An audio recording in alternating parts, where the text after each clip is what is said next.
Hi hello வணக்கம் மக்களே. இன்னைக்கு நம்ம ரொம்பவே ஒரு வித்தியாசமான ஒரு மலையாள படம் தான் பார்க்க போறோம். அந்த படத்தோடைய பேர் பாரடைஸ். இந்த படத்தோடைய ஒன்லைன் என்னன்னு பாத்தீங்கன்னா, தங்களுடைய 5th வெட்டிங் ஆனிவர்சரியை செலிப்ரேட் பண்ற விதமா ஹீரோவும் ஹீரோயினும் ஸ்ரீலங்காக்கு போயிருக்காங்க.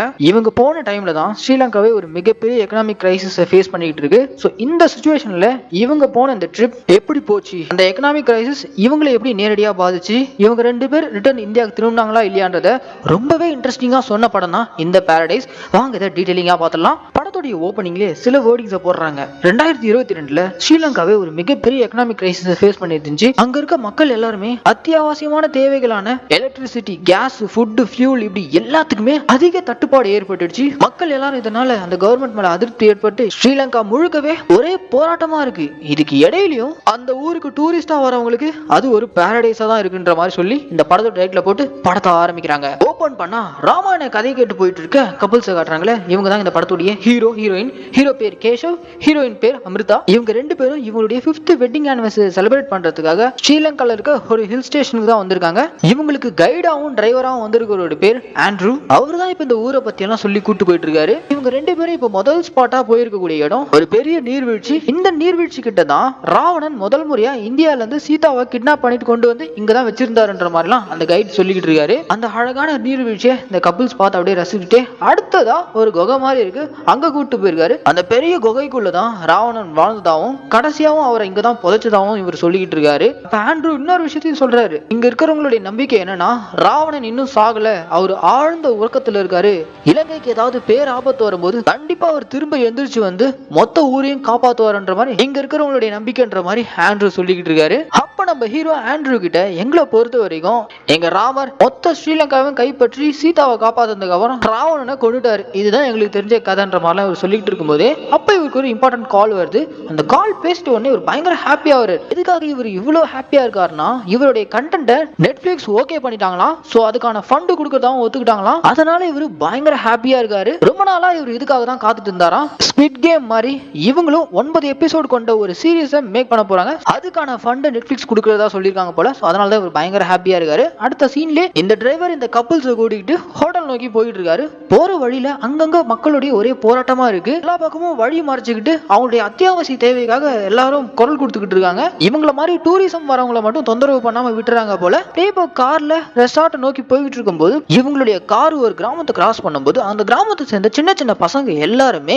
இந்த காரை பார்த்ததும் குடுகுடுன்னு ஓடி வந்து அவங்க கையில இருக்கக்கூடிய பழத்தை எல்லாத்தையும் எடுத்துட்டு வந்து ஹீரோயின் கையில விற்க முயற்சி பண்றாங்க. குழந்தைங்களாம் ஆசையா கொண்டு வந்து கொடுக்கறத ஹீரோயின் பார்த்துட்டு அப்படியே போட்டோ எல்லாம் எடுத்துக்கிட்டு அவங்க கிட்ட அந்த ஃப்ரூட்ஸையும் வாங்கிட்டு நேரா இவங்க ரெசார்ட் வந்து சேர்றாங்க. அங்க வந்ததும் ரெசார்ட்ல ஸ்ரீன்ற ஒரு நபர் வேலை பார்க்கறாரு. அவர் தான் இவங்களுடைய லக்கேஜஸ் எல்லாம் வாங்கிட்டு இவங்களை வெல்கம் பண்ணி ரெசார்ட் குள்ள கூட்டு போறாரு. அந்த ரெசார்ட்டை சுத்தி எங்க பார்த்தாலும் நல்லா பச்சை பசேல்னு ரொம்ப அருமையான ஒரு லொகேஷனா இருக்கு. அதை பார்த்து இவங்க ரசிச்சுட்டு இருக்காங்க. அப்போ இந்த ஸ்ரீன்றவர் இவங்களுக்கான வெல்கம் ட்ரிங்க்ஸ் எடுத்துட்டு வந்து கொடுத்துட்டு இவங்களுக்கு நான்வெஜ் சமைச்சு போறதுக்கு எதுவும் இல்லையா, அதனால காட்டுக்கு போய் வேட்டையாட தான் கொண்டு வரணும், உங்களுக்கு ஓகேவான்ற மாதிரி ஸ்ரீ கேட்க ஓகே தாராளமா நாங்களும் வேட்டைக்கு வரோன்ற மாதிரி இவங்களும் இவங்க கூட ஜாயின் பண்ணிட்டு எல்லாம் ஒண்ணா லோடட் கன்னோட வேட்டையாடுறதுக்காக காட்டுப்பகுதிக்கு போயிருக்காங்க. அங்க போனதும் தூரத்துல ஒரு அழகான மான் இருக்கு. இன்னைக்கு இதுதான் நமக்கான வேட்டைன்னு சொல்லிட்டு ஸ்ரீ ஒரு பக்கம் கன்னை லோட் பண்ணி அதை ஷூட் பண்ணலான்னு பாக்குறாரு. பக்கத்துல நின்றுட்டு இருக்க நம்ம ஹீரோயின் அந்த மான் ரொம்ப அழகா இருக்கிறத இவங்க போட்டோ பிடிச்சிக்கிட்டு இவங்க ஷூட் பண்றதை தடுத்துறாங்க. வேணாம், அந்த மான் பார்க்க ரொம்ப அழகா இருக்கு, அது எதுக்கு தேவையில்லாம நம்ம சுட்டுக்கிட்டு வேணான்ற மாதிரி தடுத்துடுறாங்க. நான்வெஜ் சாப்பிடணும்னு வேட்டையாட இவ்வளவு தூரம் வந்துட்டு ஆனா அது பார்க்க அழகா அது பாட்டுன்னு மேய்ஞ்சிக்கிட்டு இருக்கு, அது எதுக்கு நம்ம டிஸ்டர்ப் பண்ணணும்னு சொல்லிட்டு சுட வேணான்னு விட்டு வர அளவுக்கு ரொம்ப ஒரு இறக்க குணம் கொண்டவங்களா நம்ம ஹீரோயின் இருக்காங்க. அதுக்கப்புறம் இவங்க எல்லாரும் ரெசார்ட்டுக்கு ரிட்டர்ன் திரும்பினதும் நம்ம ஹீரோயின் அவங்க பெட்ரூம்ல இருக்கக்கூடிய விண்டோ வழியா அப்படியே வெளியில இருக்கக்கூடிய ரம்மியமான காட்சிகளை பார்த்து ரசிச்சுட்டு இருக்காங்க. இந்த பக்கம் டின்னரை ஸ்ரீ ப்ரிப்பேர் பண்ணிட்டாரு.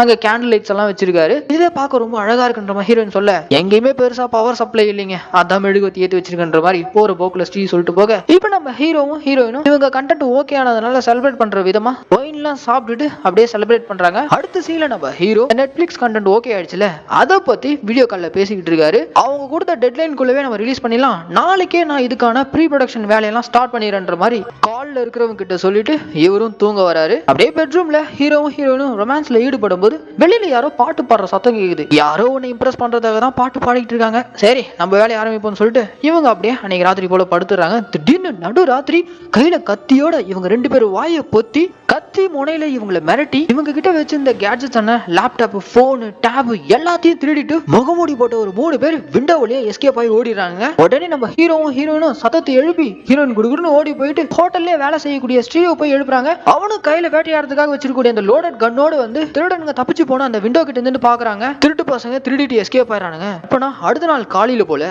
நம்ம ஹீரோ இதனால ரொம்ப அப்செட்ல இருக்காரு. ஏன்னா இன்னில இருந்து அந்த கண்டென்ட்கான ப்ரீ ப்ரொடக்ஷன் ஒர்க் எல்லாம் அவருடைய லேப்டாப், போன், டேப் அதெல்லாம் யூஸ் பண்ணி தான் பண்ண வேண்டியதா இருக்கும். ஆனா அது மொத்தமே அவனுக்கு சுட்டிட்டு போயிடாங்களே. இந்த கோவத்துல இருக்காரு. ராத்திரி விண்டோ எல்லாம் க்ளோஸ் பண்ணி வச்சிருந்தீங்களான்ற மாதிரி அங்க இருக்கக்கூடிய ஸ்டாஃப்ங்க எல்லாம் கேட்க, நைட் நான் கொஞ்ச நேரம் விண்டோ ஓபன் பண்ணேன், அதுக்கப்புறம் நானே விண்டோ க்ளோஸ் பண்ணிட்டேன், ஏன்னா பயங்கரமா குளிர்ச்சின்ற மாதிரி ஹீரோன்னு சொல்லிக்கிட்டு இருக்காங்க. அப்போ உள்ள இருக்க யாரோ தான் விண்டோ ஓபன் பண்ணி விட்டுருக்கணும்ன்ற மாதிரிலாம் ஹீரோ சொல்லிக்கிட்டு இருக்க, அங்க இக்பால்ன்ற குக்கு வந்து, சார் நீங்க இவ்வளவு சந்தேகப்படுறீங்கன்னா ஏன் போலீஸ்க்கு இன்ஃபார்ம் பண்ணக்கூடாதுன்னு சொல்லிக்கிட்டு இருக்கான். ராத்திரி யாரோ பாட்டு பாடுற சத்தம் நம்ம ஹீரோக்கும் ஹீரோயினுக்கும் கேட்டுச்சுல, அது இந்த குக் இக்பால் தான் பாடினாராம். இப்ப அடுத்த சீன்ல இந்த டிரைவர் நம்ம ஹீரோயினை கூட்டிட்டு பக்கத்துல இருக்க போலீஸ் ஸ்டேஷன் போய் திருட்டு போன விஷயத்தை பத்தி இன்ஃபார்ம் பண்ண, அங்க இருக்கக்கூடிய போலீஸ் ஆபீசர் சர்ஜன் பந்தாரான்றவர் சிங்கள போலீஸ், அவருக்கு இவங்க பேசுற பாஷையே புரியல, நடுவுல டிரான்ஸ்லேட்டர் மாதிரி இருந்து தான் இவருக்கு சொல்லி புரிய வைக்கிறாங்க. அவர் சிங்கள பாஷையிலே செம்ம டென்ஷனா, நாட்டுல இருக்கிற பிரச்சனை பத்தாதுன்னு இவனுங்க வேற லேப்டாப் காணோம், போனை காணோம் வந்துட்டானுங்கன்ற மாதிரி கடுப்புல உட்காந்துட்டு இருக்காரு. சார் நீங்க இப்போ உடனே கம்ப்ளைண்ட் எடுத்துட்டு ஆக்ஷன் எடுத்து என் பொருள் எல்லாம் மீட்டு கொடுக்கலனா இந்தியால ஹையர் கமிஷனர் லெவலுக்கு எனக்கு தெரியும், அங்க இருந்து உங்களுக்கு கால் வரும்ன்ற மாதிரி நம்ம ஹீரோ மறைமுகமா மிரட்ட, சரி சரி நான் ஆக்ஷன் எடுக்கிறேன்ற மாதிரி இந்த சர்ஜன் பந்தாரா அந்த திருட்டு பசங்களை தேடி போக, ஸ்டேஷன்ல நம்ம ஹீரோயினும் வெயிட் பண்ணிட்டு இருக்காங்க. இவங்க கொடுத்த பிரஷர்னால அந்த இன்ஸ்பெக்டர் ஈழத்தமிழர்கள் வாழ்ற பகுதியில இருந்து ஒரு 3 பேரை சஸ்பெக்ட் பண்ணி ஸ்டேஷனுக்கு கூட்டு வந்திருக்காரு. நேத்து ராத்திரி ஹோட்டல் ரூமுக்குள்ள புகுந்து உங்களுடைய கேட்ஜெட்ஸ் எல்லாம் திருடுந்து இவனுங்க தானே பார்த்து சொல்லுங்கன்ற மாதிரி போலீஸ் கேட்க, நம்ம ஹீரோயின் அந்த 3 பேருடைய முகத்தையும் பார்த்துட்டு, இல்ல என்னால கரெக்டா சொல்ல முடியல, ஏன்னா அவங்க முகத்தை ஃபுல்லா கவர் பண்ணியிருந்தாங்க, என்னால இவங்க தான் திருடினாங்கன்னு ஸ்ட்ராங்கா சொல்ல முடியாதுன்ற மாதிரி ஹீரோயின் சொல்லிடுறாங்க. ஆனா நம்ம ஹீரோ திருடினது இவங்க தான், என்னால ஷுவரா சொல்ல முடியும்ன்ற மாதிரி சொல்லிடுறாரு. ஹீரோயினுக்கு ஒன்னும் புரியல, ஏன்னா வந்த திருடர்கள் முகத்தை மூடினாங்க, ஃபுல்லா இருட்டு வேற, முகம் பார்க்க வாய்ப்பே கிடையாது. ஆனா இவர் இப்படி சொல்லிடுறாரு.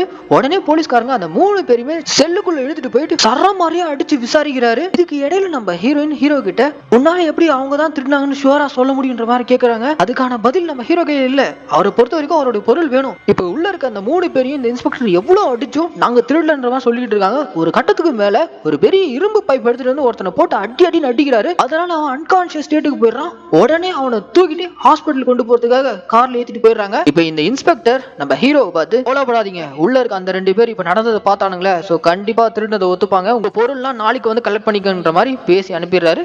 நம்ம ஹீரோனும் ரிட்டர்ன் அங்க இருந்து கிளம்புறாங்க. இந்த பக்கம் அந்த இன்ஸ்பெக்டர் அடிச்ச அடியில பாவம் அந்த தமிழ் பையன் பேச்சு மூச்சு இல்லாம ஒரு மாதிரி இழுத்துக்கிட்டு இருக்கான். அவனை உடனே ஹாஸ்பிட்டல்ல சேர்க்கறதுக்காக போயிட்டு இருக்காங்க. போற வழியிலே இந்த போலீஸ்கார் டீசல் தீர்ந்து நடு ரோட்ல நின்னுடுது. பின்னாடி அதே ரூட்ல தான் நம்ம ஹீரோயின் போயிட்டு இருக்க அந்த கார் போய்கிட்டு இருக்கு. இவங்க வரத போலீஸ்காரங்க பார்த்து வழி மறிச்சு, எங்க கார்ல டீசல் தீர்ந்து போச்சு, அந்த திருடனை உடனே ஹாஸ்பிட்டல் சேர்க்கணும், உங்க வண்டியில ஏத்திட்டு போய் சேர்த்துருங்கன்ற மாதிரி போலீஸ் கேட்க ஹீரோ தயங்குறாரு. ஆனா நம்ம ஹீரோயின் உடனே ஏத்துங்க, ஹாஸ்பிட்டல் தானே கூட்டு போய் விட்டலாம்னு சொல்லிட்டு இழுத்துக்கிட்டு இருக்க அந்த பையனை இவங்க கார்ல ஏத்திக்கிட்டு பக்கத்துல இருக்க கவர்மெண்ட் ஹாஸ்பிட்டல் கொண்டு போய் சேர்க்கறாங்க. ஹாஸ்பிட்டல்ல டிராப் பண்ணா மட்டும் போதாது, அவனுக்கு என்ன ஆச்சுன்னு செக் பண்ணிக்கணும்னு சொல்லிட்டு மனிதாபிமானத்தோட நம்ம ஹீரோயின் உள்ள போய் செக் பண்ண போயிருக்காங்க. ஆனா நம்ம ஹீரோக்கு இதெல்லாம் சுத்தமா பிடிக்காம ஒரு வெளியிலே நின்றுட்டு இருக்காரு. இப்ப ஹாஸ்பிட்டல் உள்ள அவனை அட்மிட் பண்ணிட்டு ரிட்டர்ன் நம்ம ஹீரோயினும் அங்க இருந்து கிளம்புறாங்க. அப்படி போகும்போதே நம்ம ஹீரோ ஒரு பக்கம் புலம்பிக்கிட்டே போறாரு. சுத்தி ஏன்னா எல்லா பக்கமும் அற போராட்டம் போய்கிட்டு இருக்கு. தேவையில்லாம இப்படி ஒரு மோசமான சிச்சுவேஷன்ல இந்த ஊருக்கு வந்து மாட்டிக்கிட்டோமோ, ஊராயுது நம்ம 5th வெட்டிங் ஆனிவர்சரிக்கு இங்கேயா வரணும் அப்படின்ற மாதிரிலாம் புலம்பிக்கிட்டு இருக்க, பின்னாடி இருந்து நம்ம ஹீரோயின், நீ தான் இந்த சிச்சுவேஷன்ல போனாதான் எல்லாமே சீப்பா கிடைக்கும்னு கூட்டு வந்த அப்படின்ற மாதிரி நோஸ் கட் பண்ணி போயிட்டு இருக்காங்க. அண்ட் இப்ப நம்ம ஹீரோ டெம்பரவரியா யூஸ் பண்றதுக்கு ஒரு போன் வாங்கி ஆகணும். அதனால அங்க இருக்கக்கூடிய ரீட்டைல் ஷாப் போயிட்டு ஒரு மொபைல் வாங்கிட்டு ரிட்டர்ன் வந்துகிட்டு இருக்கும்போது வர வழியில இந்த கேஸ் இன்வெஸ்டிகேட் பண்ற போலீஸ் ஆபீசர் இருக்கார்ல, அவர் இவங்க காரை வழி மறிச்சு, சார் ஹாஸ்பிட்டல் அட்மிட் பண்ண அந்த திருட்டு பையன் தான் திருடுன்ற மாதிரி ஒத்துக்கிட்டு சைனை போட்டான், 40 years எக்ஸ்பீரியன்ஸ் சும்மா விட்டுருவனா அப்படின்ற மாதிரி இந்த இன்ஸ்பெக்டர் சொல்லிட்டு இருக்க. அதெல்லாம் இருக்கட்டும், என் பொருள் எப்ப கிடைக்குன்ற மாதிரி ஹீரோ கேட்க, நாளைக்கு காலையில வந்து ஸ்டேஷன்ல கலெக்ட் பண்ணிக்குன்ற மாதிரி பேசி அனுப்புறாரு. அப்படியே அன்னைக்கு ஈவினிங் போல இவங்க எல்லாம் ரிட்டர்ன் ரெசார்ட்டுக்கு திரும்புறாங்க. கட்பனா அடுத்த நாள் காலையில போல நம்ம ஹீரோயினும் திருடு போன இவங்களுடைய பொருள் எல்லாம் கலெக்ட் பண்றதுக்காக போலீஸ் ஸ்டேஷன் நோக்கி போயிட்டு இருந்தா, அங்க ஸ்டேஷன் வாசல்ல அந்த ஊரை சேர்ந்த தமிழ் இளைஞர்கள் எல்லாம் அந்த போலீஸ் ஸ்டேஷனை முற்றுகையிட்டு போராட்டம் பண்ணிட்டு இருக்காங்க. என்ன காரணம்னா இந்த இன்ஸ்பெக்டர் 3 அப்பாவி தமிழ் பசங்களை கூட்டு வந்து போய் கேஸ் போட்டு ஒருத்தனை அடிச்சு ஹாஸ்பிட்டல்ல சீரியஸா இருக்கான், இன்னும் 2 பேர் உள்ள வச்சிருக்கானுங்க. சோ இதை எதிர்த்து அவங்கள ரிலீஸ் பண்ண சொல்லி வந்து போராட்டம் பண்ணிட்டு இருக்காங்க. அவங்க 3 பேர் மேல கேஸ் கொடுத்ததே நம்ம ஹீரோவும் ஹீரோயின் தான். அந்த கூட்டத்தை கிராஸ் பண்ணி ஸ்டேஷனுக்குள்ள வந்ததும் இன்ஸ்பெக்டர் கிட்ட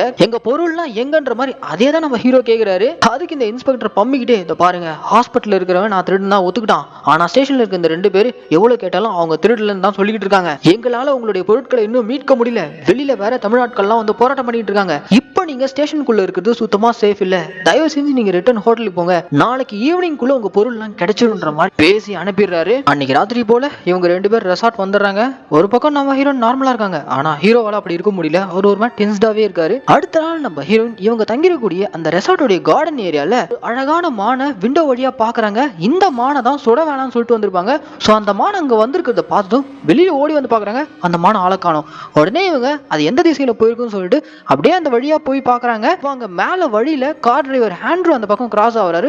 உடனே அவரை கை காமிச்சு ஸ்டாப் பண்ணி அவர்கிட்ட ஓடி போய் நம்ம ஹீரோயின், நாம இன்னைக்கு சுட வேணான்னு விட்டோம்ல, அந்த மான் நான் உயிரோட இருக்கேன்னு காட்டுற விதமா நம்ம ரெசார்ட் கிட்ட வந்து போச்சுன்ற மாதிரிலாம் எக்ஸைட்மெண்டோட சொல்லிக்கிட்டு இருக்க. ஓ அப்படிங்களா மேடம், செம்ம, சரி வாங்க, இந்த ஊர்லயே நீங்க பார்க்க வேண்டிய அழகான விஷயம் நிறைய இருக்குன்னு சொல்லிட்டு ஹீரோனை கூட்டிட்டு அந்த ஊர்ல இருக்கக்கூடிய ஒரு சூப்பரான லொகேஷனுக்கெல்லாம் இவர் கூட்டு போயிட்டு இருக்காரு. இந்த பக்கம் ரெசார்ட்ல நம்ம ஹீரோ திருடு போன கேட்ஜெட்ஸ் இன்னும் கிடைக்கல, இதனால இவருடைய ஒர்க் எதுவும் ஸ்டார்ட் பண்ண முடியல. ஒரு பக்கம் அந்த ஊர் முழுக்க எங்க பார்த்தாலும் ஒரே கலவரம், இப்படி ஒரு டென்ஷன்ல இருக்காரு. ஆனா நம்ம ஹீரோன் இது எதையும் தலையில ஏத்திக்காம எதுக்கு வந்தமோ அதை என்ஜாய் பண்ற விதமா டிரைவர் ஆண்ட்ரூ மூலியமா ஊரெல்லாம் சுத்தி பார்த்துட்டு வராங்க. அன்னைக்கு ராத்திரி போல ஹஸ்பண்ட் அண்ட் ஒய்ஃப் 2 பேரும் டின்னர் சாப்பிட்டுட்டு இருக்கும்போது ஹீரோயின் எதுவும் நடக்காத மாதிரி ஹாப்பியா இருக்காங்க. ஆனா ஹீரோவால அப்படி இருக்க முடியல. இவ்வளவு குரூஷியலான சிச்சுவேஷன்ல உன்னால எப்படி இவ்வளவு ஹாப்பியா இருக்க முடியுது, அதுக்காக உன்ன மாதிரி நான் எப்பவும் உருனே இருக்க சொல்றியா அப்படின்ற மாதிரி நம்ம ஹீரோயின் ரொம்ப கேர்ஃபுல்லா இருக்காங்க. அன்னைக்கு ராத்திரி போல ஹஸ்பண்ட் அண்ட் ஒய்ஃப் 2 பேரும் பெட்ரூம்ல தூங்கிட்டு இருக்கும்போது இந்த ஹோட்டலோட குக் இக்பால் இருக்கான அவரு வழக்கம் போல ராத்திரில பாட ஆரம்பிச்சாரு.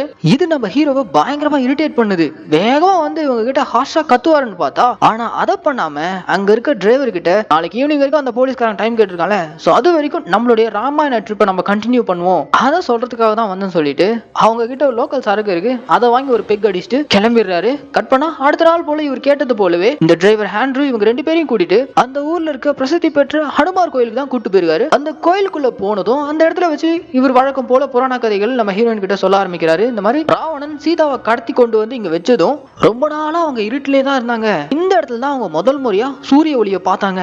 அப்போ அவங்க வானத்தை பார்த்து கடவுள்கிட்ட அழுதபடி என்னை காப்பாத்த யாராவது அனுப்புங்கன்ற மாதிரி கேட்டாங்க.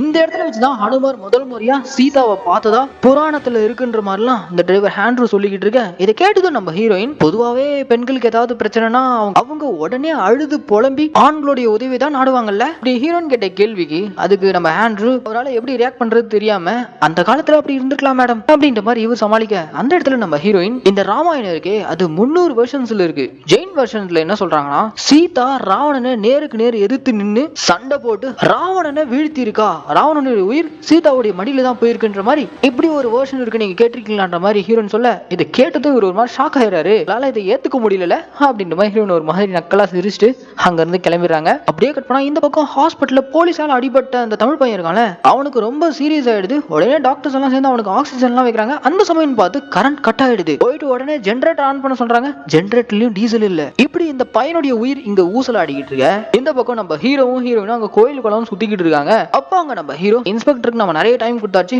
வாங்க உடனே ஸ்டேஷனுக்கு போய் என்ன ஏதுன்னு விசாரிக்கலான்ற மாதிரி இவங்க இங்க இருந்து ஸ்டேஷனுக்கு கிளம்ப. கட் பண்ணா இந்த பக்கம் ஹாஸ்பிட்டல்ல அந்த பையன் இறந்துட்டான். அவனுடைய பாடியை தூக்கிட்டு போராட்டம் பண்ணிட்டு அந்த ஊர்க்காரங்க எல்லாம் வந்துகிட்டு இருக்காங்க. அந்த பையனுடைய பாடி அங்க வச்சதும் அங்க அவங்க அம்மா வந்து கதறி கதறி அழுதுட்டு இருக்காங்க, அப்பாவி பையனை கொண்டுட்டாங்களே, இவனுடைய சாவுக்கு காரணமானவங்களை ஒருத்தரும் விடக்கூடாதுன்ற மாதிரி தமிழ்காரங்க எல்லாம் சேர்ந்து பயங்கரமா போராட்டம் பண்ணிட்டு இருக்காங்க. அன்னைக்கு ஈவினிங் போல அந்த ஊருக்காரங்க எல்லாம் ஒண்ணு கூடி வந்து இந்த லோக்கல் போலீஸ் ஸ்டேஷனை சர்ற மாதிரியா தாக்க ஆரம்பிச்சிடறாங்க. உடனே ஸ்டேஷன்ல இந்த போலீஸ்காரங்க எல்லாம் உயிருக்கு பயந்து வந்து தெரிச்சு ஓட ஆரம்பிச்சிடறாங்க. கட் பண்ணா இந்த பக்கம் அந்த ஸ்டேஷன் நோக்கி வந்துகிட்டு இருக்க நம்ம ஹீரோவுடைய காரை அந்த ஸ்டேஷனை சேர்ந்த போலீஸ்காரங்க, இன்ஸ்பெக்டர் பாந்தாரா, அவங்க எல்லாருமே வழிமறிச்சு நின்று, தயவு செஞ்சு ஸ்டேஷன் பக்கம் மட்டும் போயிடாதீங்க, ஊருக்காரங்க எல்லாரும் எங்க மேலேயும் உங்க மேலேயும் கொலை வெறியில இருக்காங்க, அந்த தமிழ் பையன் ஹாஸ்பிட்டல்ல இறந்துட்டான்ற விஷயத்த சொல்ல, இதை கேட்டதும் உள்ள இருக்க நம்ம ஹீரோன் ஷாக் ஆகுறாங்க. ஆனா நம்ம ஹீரோக்கு அதை பத்தி எல்லாம் கவலை இல்ல. இப்ப இந்த இன்ஸ்பெக்டர் நான் உங்களுக்கு பாதுகாப்பு கொடுக்குறேன்ற மாதிரி இவரும் இவங்க கார்ல ஏறிக்கிறாங்க. இப்ப இவங்க போயிட்டு இருக்கும் போதே நம்ம ஹீரோன் அந்த போலீஸ்கார் கிட்ட, அந்த பையனுடைய சாவுக்கு காரணம் நாம தானே. அதுக்கு அந்த போலீஸ், அப்படிலாம் இல்ல மேடம், ஹாஸ்பிட்டல்ல அந்த பையனுக்கு சீரியஸ் ஆனதும் ஆக்சிஜன் வச்சிருக்காங்க, ஆனா பவர் கட் ஆயிருக்கு, ஜெனரேட்டர்ல டீசலும் இல்ல, அது இல்லாம அந்த பையனால உங்களுக்கு தான் ட்ரபிள் அப்படின்ற மாதிரி கொஞ்சம் கூட மனிதாபிமானமே இல்லாம இந்த போலீஸ் சொல்ல, மனுஷங்களுடைய உயிருக்குன்னு ஒரு வேல்யூ இருக்குல்ல, நீங்க இப்பெல்லாம் பேசுறீங்கன்ற மாதிரி ஹீரோயின் கேட்க, அதுக்கு அந்த போலீஸ் ரொம்ப சிம்பிளா, எது அந்த பையனுடைய உயிருக்கு வேல்யூவா, எலெக்ஷன் டைம்ல ஒரே ஒரு ஓட்டு அதுதான் மொத்த வேல்யூமே, மொத்தபடி வேற ஒரு மண்ணும் இல்லைன்ற மாதிரி இந்த ஆளு நக்கல் பண்ணி சிரிச்சுக்கிட்டு வரான். ஆக்சுவலா அந்த பையனுடைய சாவுக்கு காரணம் இவங்க மட்டும் இல்ல, மொத்த கவர்மெண்டே தான். ஏன்னா ஹாஸ்பிட்டல் அட்மிட் பண்ணப்பட்ட அந்த பையனுக்கு ஆக்சிஜன் தேவைப்பட்டிருக்கு, ஆக்சிஜன் வைக்கும்போது பவர் கட் ஆயிருக்கு, ஜெனரேட்டர்லயும் டீசல் இல்ல, இந்த மொத்த கண்ட்ரிலுமே மிகப்பெரிய அளவிலான எக்கனாமிக் கிரைசிஸ், அதனாலதான் எல்லாமே பற்றாக்குறையா இருக்கு, அதுவே ஒரு பையனுடைய உயிரையே குடிச்சிருக்கு. இந்த பாயிண்ட் ஆஃப் வியூல பார்த்தா அவன் தான் திருடிட்டு போனான்னு கேஸ் கொடுத்த நம்ம ஹீரோ, அவனை அடிச்சு விசாரிச்ச போலீஸ், அவங்களோட சேர்த்து இந்த மொத்த ஸ்ரீலங்கன் கவர்மெண்டே தான் அந்த தமிழ் பையனுடைய இறப்புக்கு காரணம். இது எல்லாமே நம்ம ஹீரோயினுக்கு புரியுது. அதனால நேரா ஹீரோ கிட்ட இருந்து அடுத்து என்ன பண்ணலாம்னு கேட்கும்போது, இதுக்கு மேலலாம் நம்ம கேட்ஜெட்ஸ் திரும்ப கிடைக்குமான்னு தெரியல, நம்ம ரிட்டர்ன் நம்மளுடைய ஊருக்கு போறதா நமக்கு நல்லதுன்ற மாதிரி ரொம்ப கேஷுவலா சொல்ல, இதை கேட்டது நம்ம ஹீரோ, நான் அதை பத்தி கேட்கல, நம்மளால செத்து போனே அந்த பையன், அவனுக்கு நம்ம என்ன பண்ண போறோம், இதை கேட்டது நம்ம ஹீரோ டென்ஷன் ஆரு. ஹே என்ன உளர்ற, அந்த பையன் நம்ம பொருள் எல்லாம் திருடி இருக்கான்ற மாதிரி ஹீரோ சொல்ல, அதனால எப்படி அந்த பையன் தான் திருடான்னு ஷுவரா சொல்ல முடியும், திருட வந்தவனுங்க ஃபுல்லா முகத்தை கவர் பண்ணியிருந்தாங்களேன்ற மாதிரி ஹீரோ லாஜிக்கா கேட்க, அதுக்கு நம்ம ஹீரோ, இங்க பாரு செத்து போன அந்த பையன் தான் திருடினதா இன்ஸ்பெக்டர் கிட்ட சைன் போட்டு கொடுத்துருக்கான், அவன் சைன் பண்ணும்போது கான்சியஸோட தான் பண்ணிருப்பான்னு என்ன கேரண்டின்ற மாதிரி ஹீரோயின் கரெக்டா கேக்குறாங்க. நான் இவர் கொடுத்த ஒரு பொய்யான அலிகேஷனால ஒருத்தனுடைய உயிர் போயிருக்கு. இந்த பதட்டம் கொஞ்சம் கூட நம்ம ஹீரோக்கு இல்ல, அவர் ரொம்ப சுயநலமா அவருடைய கேட்ஜெட்ஸ் உடனே கிடைக்கணுன்றதுக்காக இந்த மாதிரியான ஒரு பொய் புகார் கொடுத்துட்டாரு. அதனால ஒருத்தன் இறந்து ஒரு பெரிய பிரச்சனை ஆனதும் அதை சரி பண்ணாம இங்க இருந்து போறதுலயே இருக்காரு. இதுல அந்த ஒரு சிங்கள போலீஸ்காரங்க வேற, கவலைப்படாதீங்க நீங்க இங்க இருந்து போற வரைக்கும் நாங்க உங்களுக்கு பாதுகாப்பு கொடுக்குறோம்னு சொல்லிட்டு இன்ஸ்பெக்டர் பாந்தாரா இவங்க தங்கி இருக்கிற ரெசார்ட்க்கு இவரும் இன்னைக்கு ராத்திரி பந்தோபஸ்து கொடுக்கறதுக்காக கூட போயிட்டு இருக்காரு. கற்பனா இந்த பக்கம் செத்து போன பையனுடைய பாடியை வச்சுக்கிட்டு அந்த ஊருக்காரங்க அவங்க குடும்பத்தினர்கள் எல்லாரும் அறப்போராட்டம் பண்ணிக்கிட்டு இருக்காங்க, பையனுடைய சாவுக்கு நீதி கிடைக்கணும்ட்டு. அங்க இந்த சிங்கள போலீஸ் கையில வெப்பன்ஸோட மைக்கோட போயிட்டு ஒழுங்கா இங்க வந்து கலைஞ்சு போயிடுங்க, இல்லனா தேவையில்லாம தாக்குதலுக்குள்ளாவீங்கன்ற மாதிரி போராட்டத்தை கலைச்சு விடுறதுக்காக இவங்க வந்திருக்க. கற்பனா இந்த பக்கம் இவங்க எல்லாருமே ரெசார்ட்டை நோக்கி போய்கிட்டு இருக்கும்போது அந்த வழியா அதே அழகான மான் கிராஸ் ஆகி போகுது. அது போகும்போதெல்லாம் ஒரு லுக்கு ஒன்று விட்டுட்டு போவோம். இப்ப இவங்க கூடவே போய்கிட்டு இருக்க இந்த இன்ஸ்பெக்டர் அந்த மானை பார்த்ததும், மான் கறி சாப்பிட்றீங்களா, உடம்புக்கு ரொம்ப நல்லது, நெக்ஸ்ட் டைம் வாங்க நானே உங்களுக்கு அடிச்சு கொடுக்குறேன், இப்படிலாம் அவர் ஹீரோ கிட்ட பேசிக்கிட்டு வராரு. இது எதுவுமே நம்ம ஹீரோனுக்கு சுத்தமா பிடிக்கல. அப்படியே இப்ப ரெசார்ட்டுக்கு வந்ததும் நம்ம ஹீரோ அந்த ரெசார்ட்ல வேலை பார்க்குற ஸ்ரீ அண்ட் இக்பால் இவங்க ரெண்டு பேருக்கிட்டையும் பாதுகாப்பு கொடுக்க வந்திருக்கூடிய இன்ஸ்பெக்டர் பாந்தாராவை அவங்களுக்கு தேவையானதெல்லாம் கொடுத்து நல்லா கவனிச்சுக்கோங்க, கிட்ட இருக்கக்கூடிய லோக்கல் சார்க்கையும் அவங்க கிட்ட கொடுங்கன்ற மாதிரிலாம் சொல்லிட்டு போயிடுறாரு. உள்ளுக்குள்ள ஹஸ்பண்ட் அண்ட் ஒய்ஃப் ரெண்டு பேரும் டின்னர் சாப்பிட்டுட்டு இருக்கும்போது வெளியில கன்ஷாட் சத்தம் கேக்குது. என்னன்னா இவங்க பாதுகாப்பு கொடுக்க வந்திருக்கூடிய அந்த போலீஸ்காரங்களுக்கு ஸ்ரீ மூலியமா மான வேட்டையாடி சமைச்சு கொடுக்க நம்ம ஹீரோ சொல்லியிருக்காரு போல.